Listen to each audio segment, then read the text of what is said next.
नमस्कार दोस्तों। राजस्थान की आज की सबसे बड़ी खबर यह है कि राजस्थान हाईकोर्ट की एकल पीठ ने 2021 में हुई एसआई भर्ती परीक्षा को रद्द करने का निर्णय ले लिया है। इसी के साथ में आरपीएससी के 6 सदस्यों की भूमिका इस मामले में संदिग्ध मानते हुए मामला मुख्य न्यायाधीश को भेजने का स्वयं प्रेरित प्रसंज्ञान भी लिया है। यानी कि आरपीएससी के सदस्यों की भूमिका की अब जांच राजस्थान हाईकोर्ट के चीफ जस्टिस चाहेंगे, जिस खंडपीठ को मामला भेजकर करा सकते हैं। इस मामले में अब तक क्या हुआ हम एक एक चीज बताएंगे। आप वीडियो को बिना स्किप किए पूरा देखिए। किस तरह से एसआई भर्ती परीक्षा में गड़बड़ी से लेकर अब तक जो निर्णय हुए हैं उस पर हम चर्चा करेंगे। दरअसल राजस्थान हाईकोर्ट में लगातार एसआई भर्ती परीक्षा 2021 को रद्द करने की मांग को लेकर जो याचिका थी उस पर सुनवाई चल रही थी और उस सुनवाई पर दोनों पक्षों को सुनने के बाद 14 अगस्त को राजस्थान हाईकोर्ट की एकल पीठ ने फैसला सुरक्षित रख लिया था। और आज इस फैसले को सुनाते हुए जस्टिस समीर जैन की अदालत ने एसआई भर्ती परीक्षा रद्द करने की जो घोषणा कर दी है, एक तरह से भर्ती करने का आदेश दे दिया है। वहीं दूसरी ओर कोर्ट ने माना है कि बाबूलाल कटारा और रामू राय का जो गिरफ्तार हुए एसआई भर्ती परीक्षा पेपर लीक प्रकरण को लेकर, गड़बड़ियों में शामिल होने को लेकर, पेपर बेचने को लेकर, पेपर खरीदने को लेकर, उन दोनों के अलावा 6 सदस्य जिनमें चेयरमैन को भी शामिल बताया जाता है, उनकी भूमिका संदिग्ध मानी है। यह बहुत महत्वपूर्ण पॉइंट है राजस्थान हाईकोर्ट का। और इस मामले में जो गठित जांच दल था उसकी ओर से जो टिप्पणियां आरपीएससी पर हुई हैं उन्हें भी कार्यवाही में शामिल करते हुए राजस्थान हाईकोर्ट ने इस भर्ती परीक्षा को रद्द करने का आदेश देने के अलावा महत्वपूर्ण बात यही है कि आरपीएससी के सदस्यों की जांच के लिए मुख्य सचिव को सप्रेरित प्रसंज्ञान लेते हुए मामला भेज दिया है।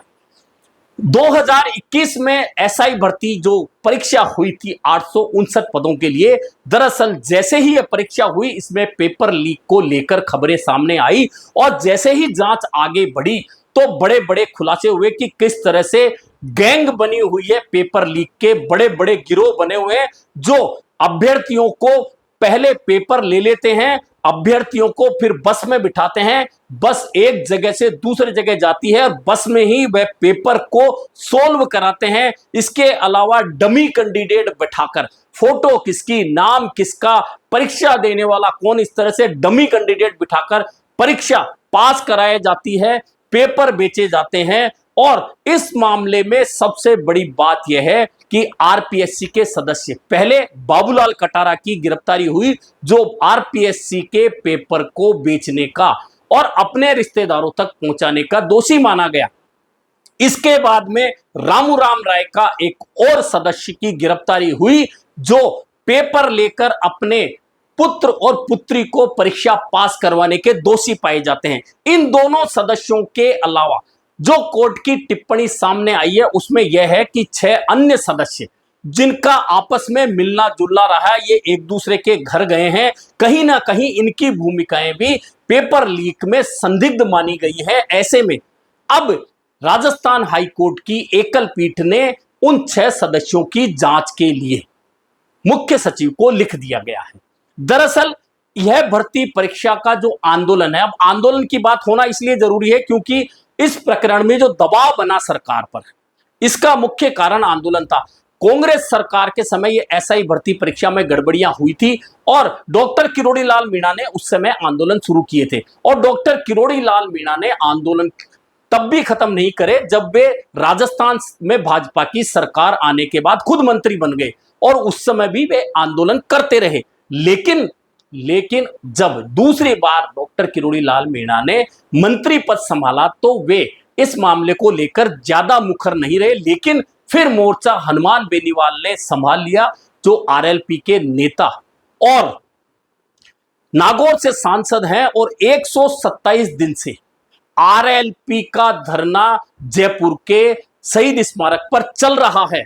इस मामले को लेकर हनुमान बेनीवाल ने 1 लाख लोगों से ज्यादा की रैली जयपुर में करके यह चेता दिया था कि जब तक भर्ती परीक्षा रद्द नहीं होगी हमारा आंदोलन खत्म नहीं होगा और वे लगातार इस मामले को लेकर मुखरते।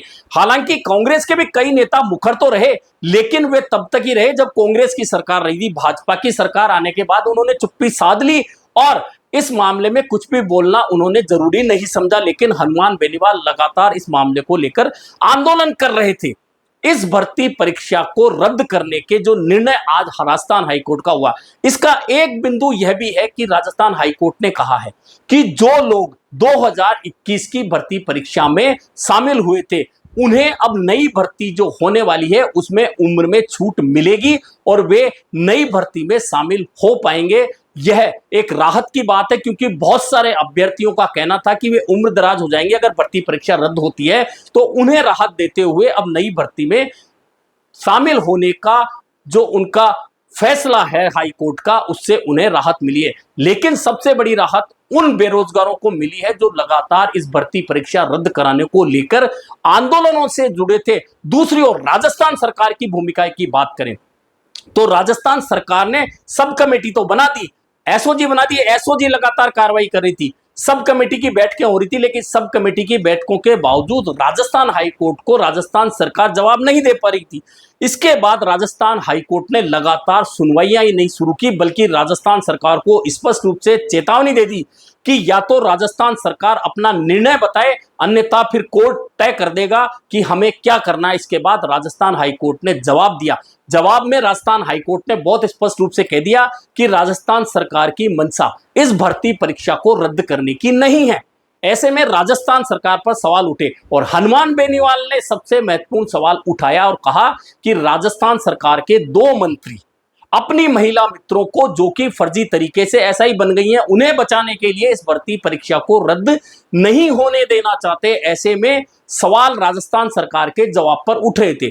लेकिन अब चूंकि राजस्थान हाई कोर्ट ने इस भर्ती परीक्षा को रद्द करने का निर्णय ले लिया है, लेकिन अब महत्वपूर्ण बात यह भी है कि क्या राजस्थान सरकार हाई कोर्ट के इस निर्णय को स्वीकार करेगी या फिर सुनवाई के लिए आगे जाएगी। यह बहुत महत्वपूर्ण बिंदु रहने वाला है। अगर राजस्थान सरकार आगे इस मामले को लेकर सुनवाई के लिए जाती है तो राजस्थान हाई कोर्ट में जो जवाब है उस पर तो मोहर लगेगी ही राजस्थान सरकार की कि वह भर्ती परीक्षा रद्द नहीं करना चाहती। लेकिन इससे भी महत्वपूर्ण वह आरोप और संदेह गहरा जाएगा जो हनुमान बेनीवाल ने लगाए कि 2 मंत्री भर्ती परीक्षा को रद्द नहीं होने देना चाहते क्योंकि उनकी महिला मित्र भी फर्जी तरीके से लगी हैं। तो वे 2 मंत्री क्या राजस्थान सरकार से पावरफुल माने जाएंगे अगर राजस्थान सरकार इस मामले को लेकर आगे सुनवाई में जाती है। लेकिन फिलहाल तो इस मामले को लेकर राजस्थान सरकार की ओर से कोई ऑफिशियल स्टेटमेंट नहीं आया। लेकिन अभी चूंकि हम वीडियो बना चुके होंगे, उसके बाद राजस्थान सरकार का स्टेटमेंट आएगा तो उस पर भी चर्चा होगी। लेकिन यह बहुत बड़ी खबर है कि राजस्थान हाई कोर्ट ने लंबी सुनवाई के बाद में राजस्थान में 2021 में हुई एसआई भर्ती परीक्षा को रद्द करने का निर्णय लेने के साथ ही आरपीएससी को लेकर जो संदेह जताया और मुख्य सचिव को मामला भेजा है वह भी बहुत महत्वपूर्ण हो जाता है। दरअसल राजस्थान में विधानसभा चुनाव के समय प्रधानमंत्री नरेंद्र मोदी, गृह मंत्री अमित शाह, भाजपा अध्यक्ष जेपी नड्डा सहित भाजपा के तमाम नेताओं ने एसआई भर्ती परीक्षा के फर्जीवाड़े का मामला न सिर्फ उठाया था बल्कि आरपीएससी को भंग करने और पुनर्गठन करने की बात की थी। यह अलग बात है कि जब राजस्थान में भाजपा की सरकार आ गई और 2.25 साल हो गए तो आरपीएससी को भंग करना और पुनर्गठन करने जैसा सवाल गौण हो गया भाजपा के लिए। हालांकि भाजपा ने जो एसओजी बनाई आने के बाद में भाजपा सरकार ने उस एसओजी ने कार्रवाई की, 68 लोगों पर कार्रवाई की, गिरफ्तारी हुई, उनमें से बहुत लोगों की जमानत हुई और एसओजी ने पुलिस अकादमी में जाकर फर्जी ट्रेनियों को गिरफ्तार किया लगातार। लेकिन अभी भी चूंकि इस भर्ती माफिया में जो लोग जुड़े हुए हैं उनमें से बहुत सारे लोग फरार बताए जाते हैं जिन पर इनाम 5 लाख तक का भी घोषित है, उनकी गिरफ्तारी होना अभी इस मामले में शेष है। और सिर्फ आरपीएससी की जो संदेहास्पद भूमिका की बात है वह सबसे महत्वपूर्ण है, चूंकि आरपीएससी राजस्थान की बहुत महत्वपूर्ण परीक्षाएं कराता है और अगर उसके 6 सदस्य संदेह के घेरे में आते हैं, कोर्ट स्वयं प्रेरित प्रसंज्ञान लेकर मुख्य सचिव को मामला भेज रहा है तो यह ज्यादा गंभीर मामला हो जाता है।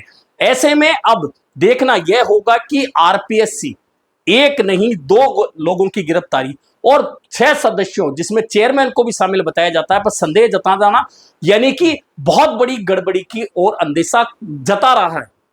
इस बीच अब इस मामले में चूंकि भर्ती परीक्षा रद्द होने का राजस्थान हाईकोर्ट का आदेश है, अब इस आदेश को लेकर आगे राजस्थान सरकार की ओर से उठाए जाने वाले कदम और आगे जो भी होना है वह काफी महत्वपूर्ण होना है। लेकिन फिलहाल नजरें इस पर है कि राजस्थान हाईकोर्ट क्या इस मामले को लेकर निर्णय जो आया है उसे मानेगी या फिर इसमें सुनवाई के लिए आगे जाएगी। आगे जाएगी तो फिर इस पर नई राजनीति शुरू होगी।